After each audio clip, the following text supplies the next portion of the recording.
എമ്പുരാൻ്റെ show ആരംഭിക്കുന്നത് രാവിലെ 6 മണിക്കാണ്. ഞാൻ പറയുകയാണ് നിങ്ങളോട്, രാവിലെ 5 മണി, രാവിലെ 5:15 തന്നെ ഈ സിനിമയ്ക്കെതിരെ ഡീഗ്രേഡിങ് നടക്കുന്നുണ്ട്.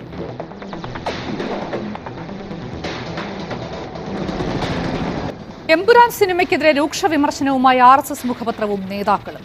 എമ്പുരാൻ സിനിമയുടെ സംവിധായകൻ പൃഥ്വിരാജിന്റെ വിദേശ ബന്ധങ്ങൾ അന്വേഷിക്കണമെന്ന് യുവമോർച്ച. എന്തൊക്കെയാണ് ഈ കൊച്ചു കേരളത്തിൽ സംഭവിക്കുന്ന? എന്തൊക്കെയാണ് നടക്കുന്നേ? എന്തൊക്കെയാ?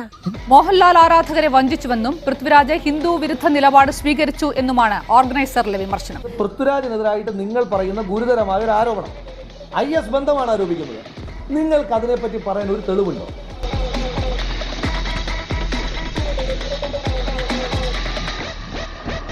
പ്രതിഷേധങ്ങൾക്കൊടുവിൽ എമ്പുരാന സെൻസർ ബോർഡിന്റെ കടിഞ്ഞാൺ വരും. മോഹൻലാൽ ചിത്രം എമ്പുരാന റീസെൻസറിംഗ്. സ്ത്രീകൾക്കെതിരായ അക്രമവും കലാപത്തിലെ ചില രംഗങ്ങളും അടക്കം 17-ലധികം ഭാഗങ്ങൾ ഒഴിവാക്കി. എന്തുവാടേ, ഇതിനു വേണ്ടിയിട്ട് മഹാഭാവം ആ സിനിമയ്ക്കകത്തുണ്ടോ? ഇതിന് ഇത്രയും ഹെയ്റ്റ് ഈ സിനിമ അർഹിക്കുന്നുണ്ടോ? കള്ളന്മാർ മാലാഖമാരായി ചമഞ്ഞ് ദൈവത്തിന്റെ മാളികയിൽ കയറിക്കൂടി.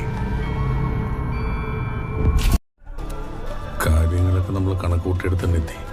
ഒരു തടസ്സമായിട്ട് നിൽക്കുമ്പോൾ സ്റ്റീഫനും ഇല്ല. എത്ര പേർക്കും ഗോദ്ര കലാപത്തെ കുറിച്ച് അറിയാം? അന്ന് ഒരു ഫാമിലി ഇതിനേക്കാളും വളരെ ബ്രൂട്ടലായിട്ട് അനുഭവിച്ചിട്ടുണ്ടാവാം. ജനങ്ങളെ അറിയിക്കേണ്ട ഒരു കാര്യമാണ് അത്. ഇങ്ങനെ ഒരു ഇതിലെ സംവിധാനത്തോടെ മാത്രമേ മറ്റുള്ളവരെ അറിയിക്കാനും പറ്റുകയുള്ളൂ. എന്നുവെച്ചാല് കുത്തേണ്ടവരെ ശരിക്കും കുത്തിയിട്ടുണ്ട്. This is the world's biggest comedy, babe. It's called Indian politics. ആവിഷ്കാര സ്വാതന്ത്ര്യമുണ്ട്, അഭിപ്രായ സ്വാതന്ത്ര്യം ഉള്ളതുപോലെ തന്നെ ആവിഷ്കാര സ്വാതന്ത്ര്യമുണ്ട്. ആവിഷ്കാര സ്വാതന്ത്ര്യത്തിനകത്ത് അഭിപ്രായം പറയാം, പക്ഷെ അഭിപ്രായമാണ്, അത് വിമർശനമാകാം, പക്ഷേ അത് കൊല്ലാക്കൊലയാവരുത്, കൊലപാതകമാവരുത്. ഇത് തിന്മയും തമ്മിലുള്ള യുദ്ധമല്ല, നന്മയും തിന്മയും തമ്മിലുള്ള യുദ്ധം തന്നെയാണ്.